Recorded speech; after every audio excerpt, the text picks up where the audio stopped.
हमारा मन बेचैन हो जाता है कि हमारे हृदय में जो कृष्ण हैं पता नहीं वो निकलकर बाहर ना चले जाएं। ऐसा उस बहन ने मेरे से सवाल किया कि जब पति काम भाव से अपनी पत्नी के पास आता है तो पत्नी को अच्छा नहीं लगता, क्योंकि पत्नी के अंदर भगवत भक्ति जाग गई है, प्रेम जाग गया है। ये सवाल आप में से बहुत लोगों का भी हो सकता है, बहुत पुरुषों का भी हो सकता है, बहुत स्त्रियों का भी हो सकता है, पर चूंकि सवाल बड़ा अटपटा है तो लोगों को पूछने में भी संकोच होता है, इसलिए हम आपको इसका समाधान देते हैं। मैंने उनको ये बात समझाई, बता दिया उनको, शायद यहाँ बैठी हो तो वो चूंकि ऐसे प्रश्न सवाल माइक में तो वो कर नहीं सकती थी,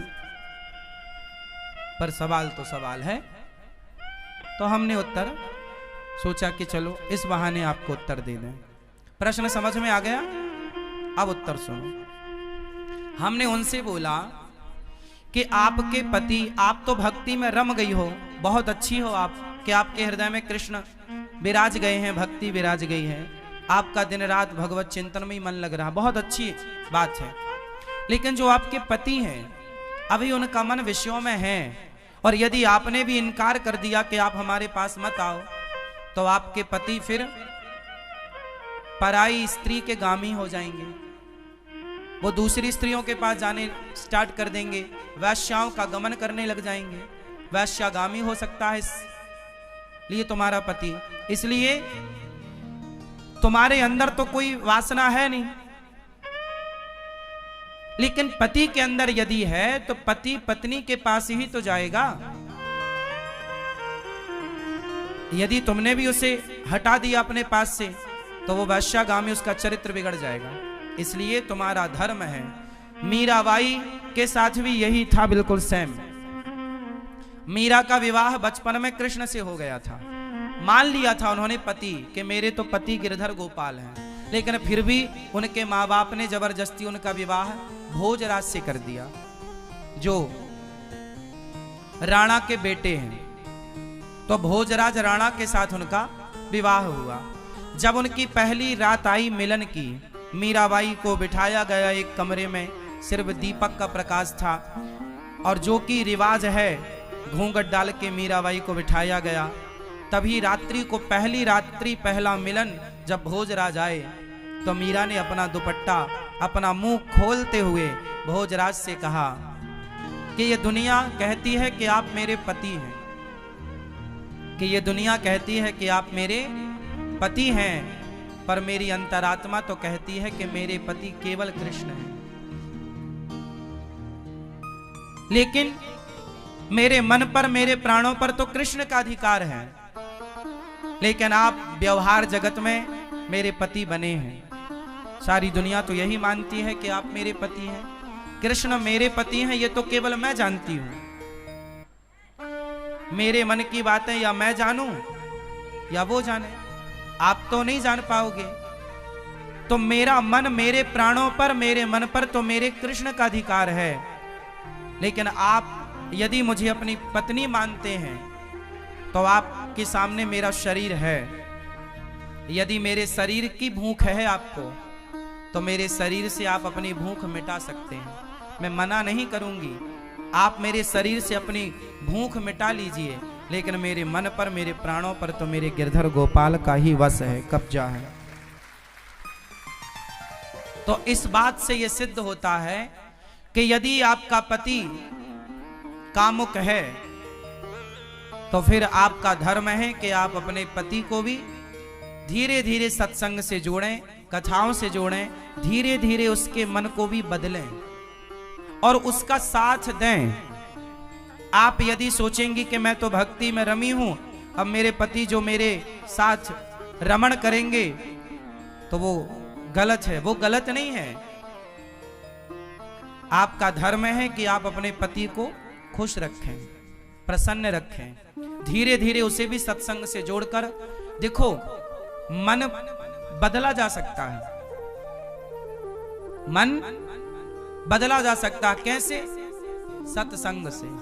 यदि स्त्री भक्ति करने लग गई और पति को छोड़कर चली गई तो तुम्हारा कल्याण होगा। तुम्हारा धर्म क्या है कि यदि तुम्हारे हृदय की शुद्धि हो गई है तो तुम अपने परिवार के सभी सदस्यों की, अपने पति की, अपने बच्चों की भी शुद्धि करो हृदय की, अपने भक्ति के प्रभाव से, अपने जप, अपने तप के प्रभाव से। यदि आप केवल भक्ति करने लग गई और भाग गई घर से कि अब जी तो मैं तो वृंदावन रहूंगी, मैं तो घर में नहीं रहूंगी, तो ये तो भागना हो जाएगा, ये तो रण छोड़ के भागना हो जाएगा। फिर आपका धाम में आकर के वास करना, अपने पति को छोड़कर, अपने बच्चों को छोड़कर, ये आपका धर्म नहीं है। धर्म तो ये है कि पति और बच्चों के साथ रहकर जो प्रेम आपके भीतर जागा है, वही प्रेम पति और पुत्र के भीतर जागा कर उनका भी कल्याण कीजिए और उनका साथ दीजिए। और ये पति पत्नी का अधिकार होता है एक दूसरे के लिए। उस अधिकार से ना पत्नी वंचित करे पति को, ना पति वंचित करे पत्नी को। पति पत्नी दोनों आप खुश हैं, ये बहुत अच्छी बात है। ना तो पत्नी पर पुरुषगामी बने, ना तो पति पर स्त्रीगामी बने। यदि कोई पुरुष पर स्त्रीगामी है, याद रखिएगा, बहुत स्पष्टता से समझिएगा, यदि कोई पुरुष पर स्त्रीगामी है और कोई स्त्री पर पुरुषगामी है, तो आप ही बताइए दोषी कौन है? उत्तर दो। यदि आपका पति पर स्त्री गामी है, मीन्स पर स्त्री के पास रहता है, तो इसका जिम्मेदार कौन है? कौन? कौन? यदि पति पर पुरुषगामी है, पर स्त्रीगामी है, तो जिम्मेदार कौन है? और स्त्री यदि पर पुरुषगामी होगी तो जिम्मेदार कौन है? पति पत्नी ही जिम्मेदार है। इसलिए गृहस्थ जीवन में पत्नी का धर्म है। पत्नी को मोहिनी कहा जाता है। पत्नी को क्या बोला जाता है? भगवान नारायण ने 24 अवतारों में एक अवतार कौन सा लिया? मोहिनी अवतार। स्त्री, इसलिए हमारे भारत में श्रृंगार होता है। श्रृंगार किसका होता है? स्त्री का होता है, पुरुष का नहीं होता। स्त्री का ही श्रृंगार क्यों होता है? पुरुष का क्यों नहीं होता? 16 श्रृंगार स्त्री का है, तो 8 संस्कार पुरुष को भी होते कि भाई तू भी कुछ लिपस्टिक लगा, तू भी कुछ तो कर। सारा श्रृंगार का स्त्रियों के पास है पूरा कार्य। पायल भी वही पहने, चूड़ी भी वही पहने, मंगलसूत्र भी वही पहने, बिछिया भी वही पहने, बिंदिया भी वही पहने, मांग भी वही भरे, काजल भी वही लगाएं। पुरुष के पास श्रृंगार नहीं है कुछ भी। हाँ या ना? बताओ, स्त्रियों को श्रृंगार क्यों दिया गया? ताकि स्त्रियां उस श्रृंगार से सुंदर दिखें और उस सुंदरता से वो केवल अपने पति को रिझाएं, सिर्फ अपने पति को रिझाएं। मोहिनी है ना, पति को इतना मोहित करो अपने पति को कि आपका पति पर स्त्री गामी ना बनने पावे। यदि तुम्हारा पति पर स्त्री गामी बन गया तो तुमने ठीक ठीक से श्रृंगार नहीं किया। लेकिन आजकल श्रृंगार होता तो है जमाने के लिए, पति के लिए तो कुछ नहीं है। इसलिए पड़ोसन को रोज, इसलिए जेठालाल दया को नहीं बबीता को ज्यादा देखता है।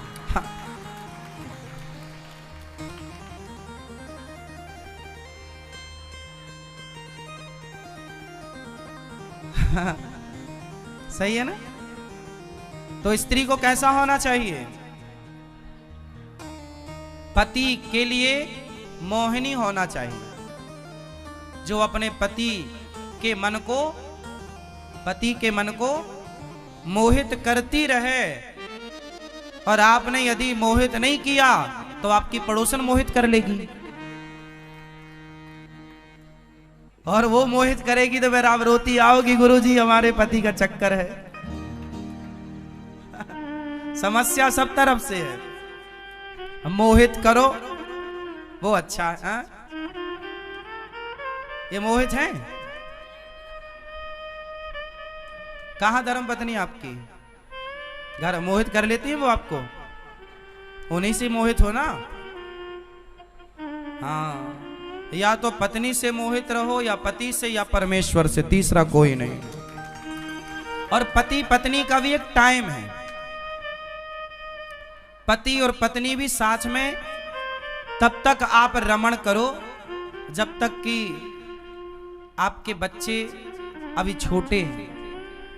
जब बाप का जूता बेटे के पांव में फिट बैठने लग जाए और माँ की चप्पल बेटी के पांव में फिट बैठने लग जाए, तब से तुम दोनों पति पत्नी को भोगी बनकर नहीं, योगी बनकर रहना चाहिए।